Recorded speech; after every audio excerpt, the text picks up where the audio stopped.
화제가 된 사건, 사고 소식 짚어보는 아침의 이슈 시간입니다. 네, 최진영 변호사, 장현주 변호사와 함께 자세한 이야기 나눠보도록 하겠습니다. 안녕하세요. 네, 안녕하십니까?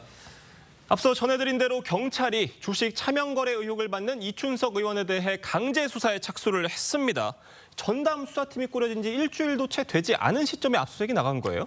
그렇습니다. 경찰이 전격적인 강제 수사에 나섰다 이렇게 평가를 할 수 있을 것 같고요. 그리고 말씀하신 것처럼 그 변호사 자격이 있는 경찰을 비롯해서 상당히 대규모의 어떤 25명 규모의 전담 수사팀을 꾸렸다라고 하는데 지금 이춘석 의원님이 그 지역구가 익산입니다. 익산 지역구 사무실 그리고 자택까지 압수수색을 하는 등 8곳에 대한 전격적인 압수수색을 했고 그리고 출국 금지까지 했다고 합니다. 나아가 이 부분 같은 경우에는 차명 주식 의혹이 있기 때문에 그 이춘석 의원 본인뿐만 아니고 계좌를 불려준 차모 보좌관한테 대한 이런 수사도 이어지고 있다는 점에서 나름대로 전격적인 수사가 아닌가 싶은데 향후 귀추를 좀 주목이 되는 것 같습니다. 네, 그런데요. 이춘석 의원의 의원실 앞 폐품 상자에서 보좌관 차 씨의 이름과 정치자금과 후원회 등의 문구가 손글씨로 적혀 있는 수첩이 발견됐다고 합니다. 그렇다 보니까 이제 압수수색 전에 물품들을 좀 버리려고 한 건 아니냐, 이런 의도가 있던 거 아니냐라는 지적들이 일고 있어요. 네, 맞습니다. 말씀 주신 것처럼 이춘석 의원실 앞에 폐품 박스가 있는데 뭐 재활용 종이 같은 걸 버리는 박스인데요. 거기서 버려진 수첩이 발견이 된 겁니다. 그런데 이 수첩의 내용에서 보좌진 뭐 그 차 씨의 이름이라든지 그리고 정치자금 후원회 계좌 아이디와 비밀번호 등이 이제 발견이 된 겁니다. 그러다 보니까 압수수색을 앞두고 증거를 인멸하려고 하는 정황이 나온 것 아니냐, 이런 의심의 포인트가 될 수밖에 없는 상황인데요.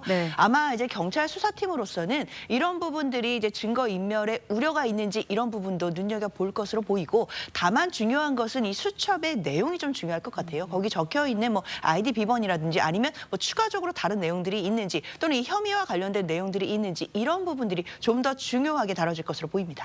알겠습니다. 경찰이 조만간 이춘석 의원과 차 보좌관을 소환 조사할 예정인데, 이 의원을 소환 조사를 한다면 뭐 수사기관에서 도대체 어떻게 그 기업들을 알고 살 수가 있었는지, 또 어떻게 그 고점인 시간대에 매매를 할 수가 있었는지, 이런 점들을 물어볼 것 같아요. 가장 핵심이 미공개 중요 정보를 이용해서 개인적인 이익을 취득한 것이 아닌가 하는 자본시장법 위반이 가장 중대한 어떤 그 죄명이 될 것 같은데, 제가 대법원 양형위원회의 양형 기준을 봤더니만 그 미공개 중요 이익 그 정보 이용에 따르는 이익액이 1억 이상일 경우에는 기본형이 1년 내지 4년, 죄질이 나쁠 경우에는 2년 6개월 내지 6년까지도 선고할 수 있는 상당히 중요한 범죄인 것이고, 실질적으로 지금 이재명 대통령께서도 지난 대선 과정에서도 주식 가지고 장난하면 폐가 망신시킨다라고 할 만큼 이 부분에 대한 증권거래 공정성에 대해서 굉장히 강조한 상태다 보니까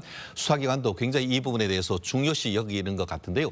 차명거래, 그러니까 금융실명법뿐만 아니고 그와 같이 그 이재명 대통령이 가장 중요시하는 AI, 5년 동안 100조라 되는 돈을 지원하겠다라고 하는데, 그 지원 대상이 되는 기업들을 딱딱 찍어 했는데, 알고 봤더니만 이춘석 의원이 국정기획위원회의 경제 2분과 과장, 그 대표로서 지금 그 차모 그 보좌관 같은 경우에도 거기 같이 소속돼 있다는 건 아니겠습니까? 그러다 보니까 오후에 이와 같은 특정 기업이 지정이 된다는 것을 미리 알고 샀다가 그 정보가 공개되기 직전으로 가장 주가가 많이 올랐던 그 시점에 판 것이 아닌가 하는 그런 의혹이 있기 때문에 이 부분에 대한 명확한 경찰의 조사 필요할 것 같습니다. 뭐 이해관계 충돌 의혹도 좀 일고 있는 것 같은데, 일각에서는 이춘석 의원 이미 제명이 된 상태인데 의원직까지 박탈을 해야 된다, 이런 의견도 나오고 있습니다. 어떻게 보세요? 그렇죠. 두 가지 내용에서 좀 봐야 될 것 같습니다. 일단 의원직을 제명하는 절차에 관련된 부분인데요. 제명을 하기 위해서는 국회 윤리특위에서 먼저 심사를 해야 되고, 그 후에 의원들의 3분의 2 이상의 찬성이 있어야 의원직이 제명이 됩니다. 그런데 아시다시피 지금 국회에서 윤리특위가 구성이 안 되어 있는 상태이거든요. 그렇기 때문에 윤리특위 구성이 먼저 전제가 돼야 될 것 같고요. 두 번째로 더 중요한 것은 수사 결과일 것입니다. 지금 경찰이 좀 신속하게 수사에 나서고 있는 것으로 보이는데, 수사 진행 상황이라든지 앞으로 수사 결과에 따라서 의원직을 제명할 정도에 준하는지, 이런 부분들을 판단해서 아마 국회에서 처리하게 되지 않을까라고 생각됩니다.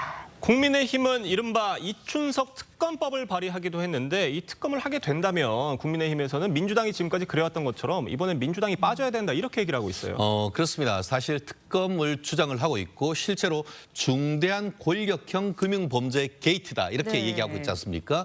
이춘석 의원 같은 경우에는 사선 의원으로서 현재의 그 국회의 그 법사위원장을 맡고 있고 예. 얼마 전 같은 경우에는 국회 사무총장까지 했습니다. 네. 나아가 이재명 대통령 국정기획위원회에 말씀드린 것처럼 AI 등을 전담하는 그 경제분과 이 위원장으로 있는 이런 상황이다 보니까 그런 내부적인 미공개 정보를 유용했다라고 할 경우에는 중대한 권력형 금융 게이트가 아닌가 하는 의혹은 충분히 제기할 수 있는 부분이라 생각합니다. 네. 그렇기 때문에 국민의힘이 제기하는 이런 특검 자체에 대해서는 정당성이 충분히 있다라고 생각하는데요. 다만 민주당 같은 경우에는 이 부분이 개인의 비리다라고 하면서 꼬리 자르기 내지 방화벽을 치는 이런 상황 속에서 예. 과연 국민의힘이 얘기하는 이런 특검법이 실질적으로 통과될 수 있을지는 상당히 의문인데요. 결국 이 부분에 대해서는 국민의 여론의 향방에 따라 실질적으로 그 진행될 여부가 가늠이 될 것인데 사실 그 원래 이런 이해 충돌 예. 이렇게 되면은 국회의원들이 본인이 가진 주식을 백지 신탁을 해야 되는데 예. 국정자문위원으로 들어간 분들 중에 백지 신탁을 했다는 소식을 아직까지 제가 듣지 못한 것 같습니다. 예. 네, 알겠습니다. 이번에는요, 경복궁 낙서 이야기도 좀 해보도록 하겠습니다.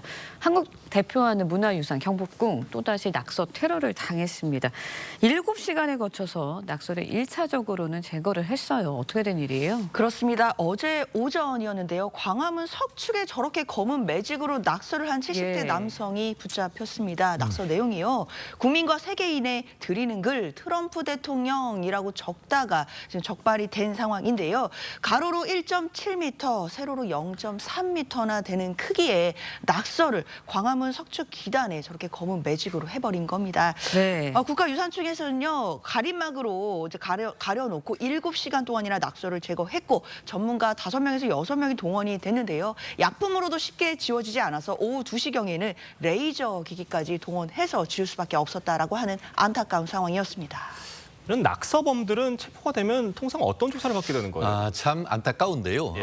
우리나라 가장 얼굴 아닙니까? 네. 광원의 얼굴인데 실질적으로 국가문화유산법 92조에 보면 어떻게 돼 있냐면은 국가지정문화유산을 손상, 절취, 은닉하거나 그 밖에 효용을 해한 자는 징역 3년 이하의 징역에 처하고 실질적으로 저와 같이 이제 네. 원상 복구에 따르는 비용도 추징할 수 있다라고 되어 있습니다. 그렇기 때문에 현행범으로 잡힌 이상 이 부분을 부인하기는 어려울 것이고 이 사안에 대한 형사처벌과 함께 어쨌든 저와 같은 긴급 복구에 필요한 네. 그 소요된 자금도 어떻게 보면 회수하는 절차 반드시 해야 될 것 같습니다. 네, 알겠습니다. 오늘 두 분 말씀은 여기까지 듣겠습니다. 감사합니다. 고맙습니다.